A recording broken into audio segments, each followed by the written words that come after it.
So welcome, our beloved, brilliant brother Jason. We so appreciate your consistent leadership, as always, and your solidarity. And as always, it sets you begin all things by giving thanks to our Creator, by giving thanks to the original stewards of the various lands we're on. We give thanks to all our ancestors, all those who toiled, or compassion or compensation. We give thanks to all our elders and community stalwarts whose shoulders we stand on as we build, share, and learn together for our collective liberation and sovereignty. So Jason, can you please introduce yourself to our listeners and viewers, to the people, and share a bit about your remarkable work, my brother? Yeah, absolutely. Thank you for having me. It's an honor. And being able to support, what you've done through SETSI and continue to do so, even, across the waters from the long distance. So yeah, my name is Jason. I am the operations director for Rise, Rise Edutainment, also known as Rise Arts and Community Services. And so what we do is we've been providing open mic platforms and professional development for emerging artists and established artists as well too here in Toronto. Based out of Scarborough, we've been doing it about almost 12 years now, going into our 13th. And yeah, things have been going really well for us. A lot of the artists that we've worked with over the years are seeing great successes in their careers. Grammy nominations, Juno nominations, people traveling the world and touring. So it's great to see, all the work that we put in over the years is finally unfolding for the artists and our community as well. And now we're really just in that place to kind of get that formula down pat and replicated so that, more success could come with the new artists and the youth that we continue to work with over the years.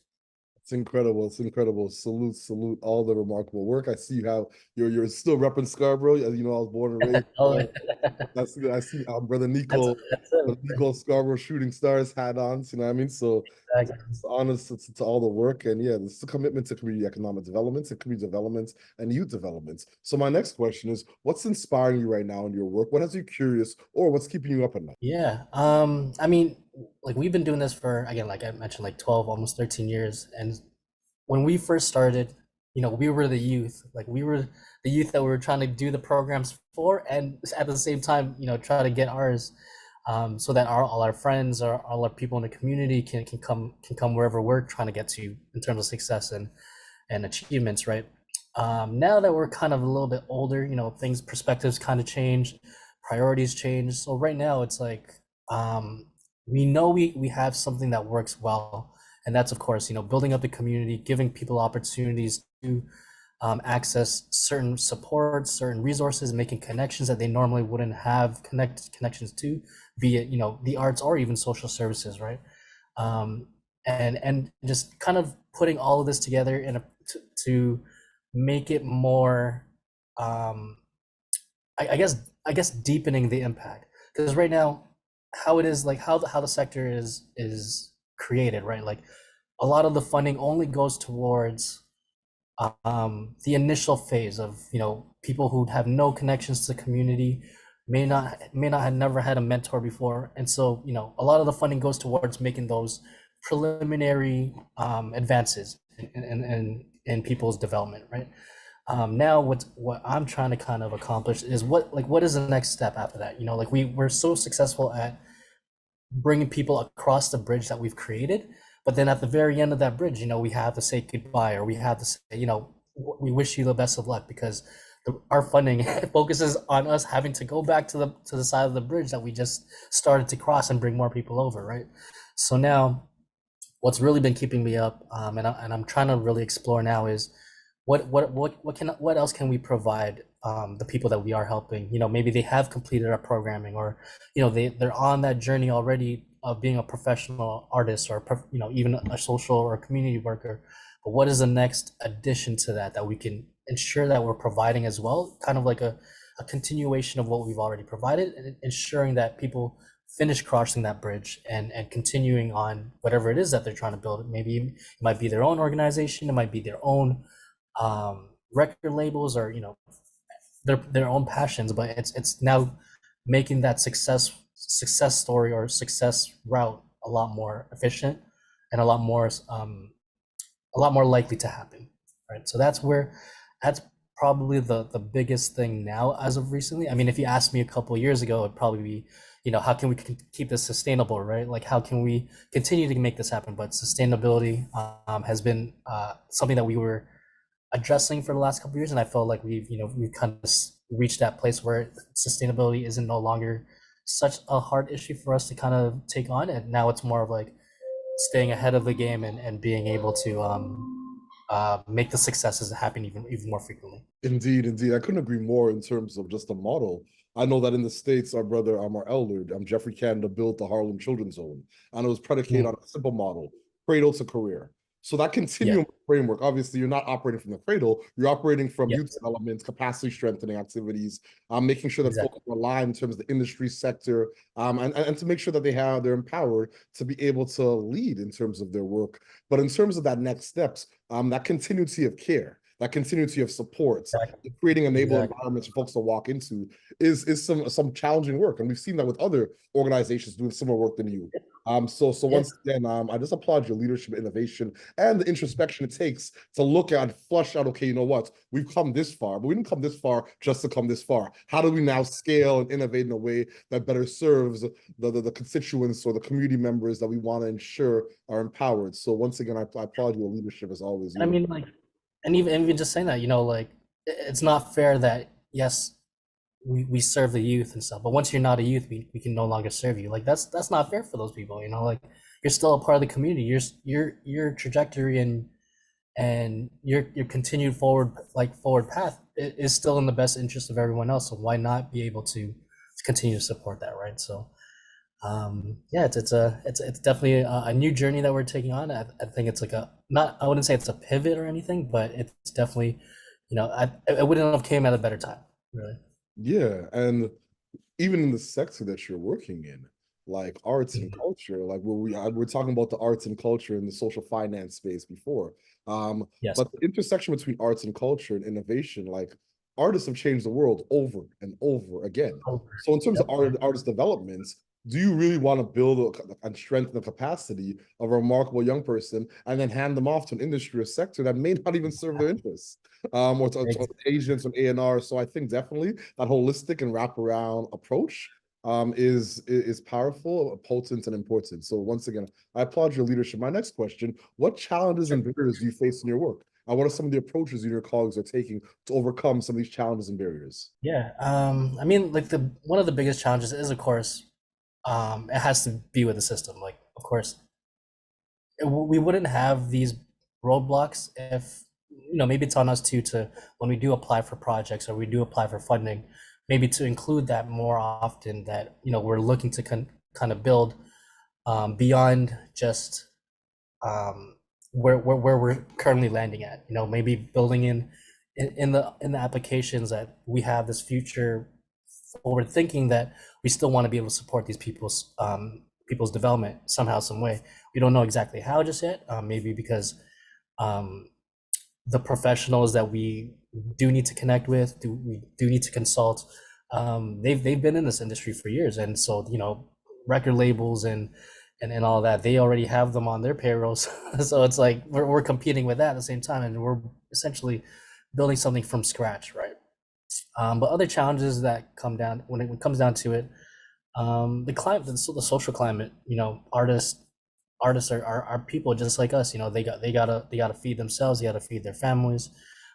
Everyone's going through things that the prices of thing goods and services is just skyrocketing, right? Everything is privatized, and so the community, youth and artists specifically are left to kind of fend for ourselves or fend for themselves, um, and the responsibility of us now having to find ways to alleviate what's already happening to everyone in the community falls in our hands. Like it's on us now. Like if we're offering a program, we got to make sure we have components that can support them on social services, components that provide mental health supports, because these are real things that are they're experiencing, and in order for them to fully develop into the person or to the people that we anticipate them to become, we have to look at it as they need everything else outside of just the programming that we're providing.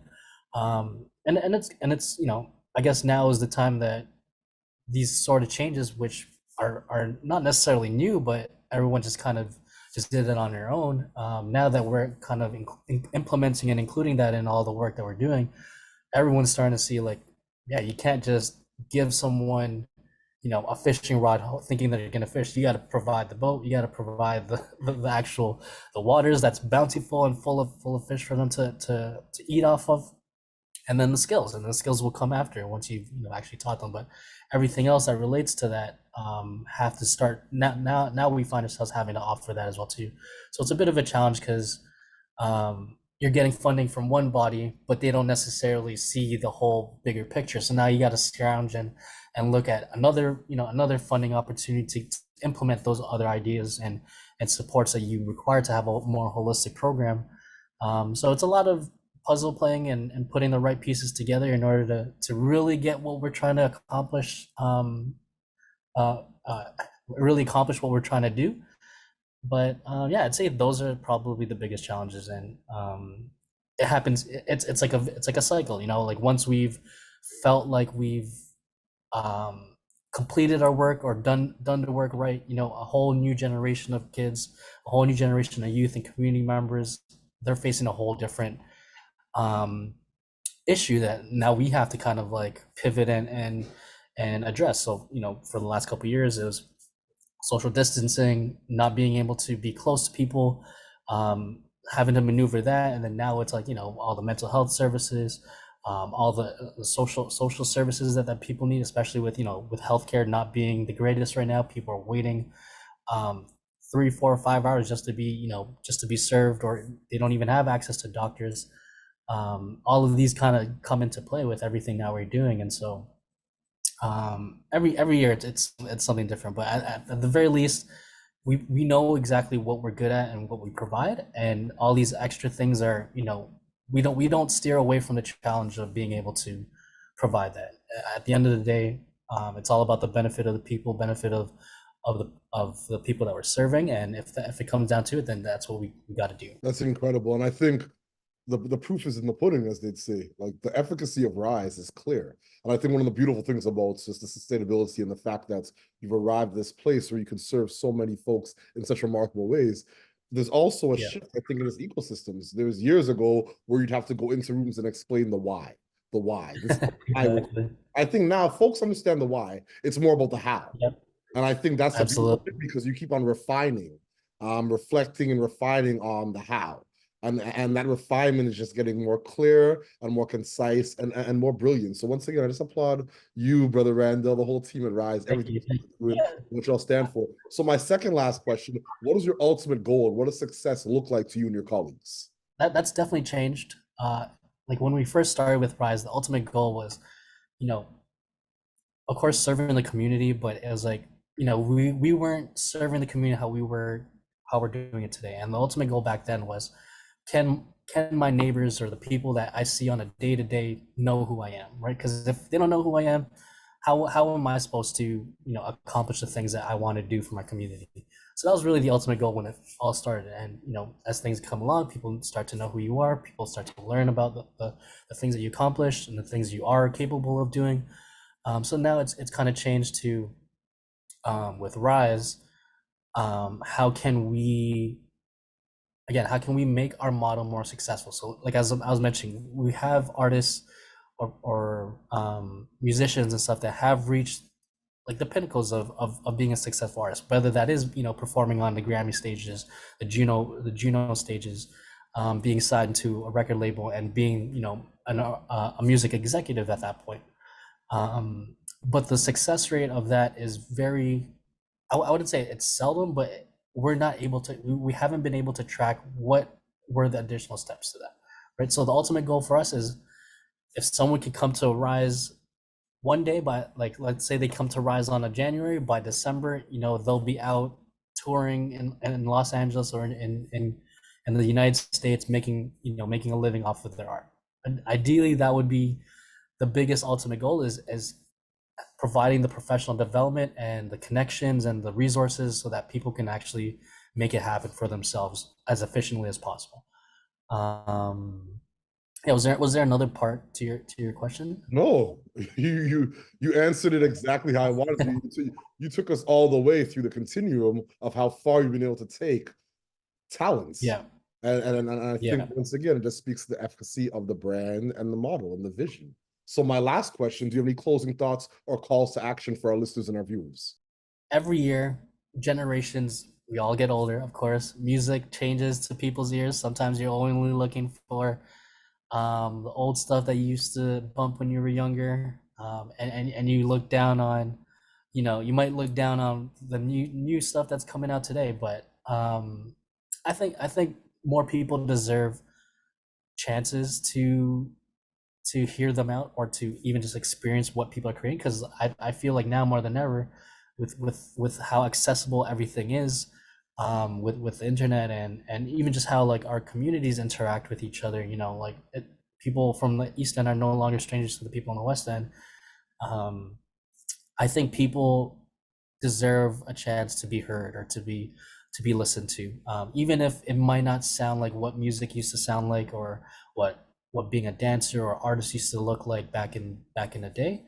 Um, Giving people the opportunity, even just the opportunity to see what people are creating now, can go a long way. Because again, like here in Toronto, um, we're losing venues left, right, and center, and venues are essentially are everyone's meeting place, right? And if that's already being taken away, how else are people going to put themselves out there other than being on a platform, right? So if they're putting themselves out on a platform, give them a chance, give them a shot. They may not be music for you, but maybe you might have a personal connection to them. Maybe they grew up from where you were raised, and even just supporting them on that kind of front, that goes a long way for a lot of the artists.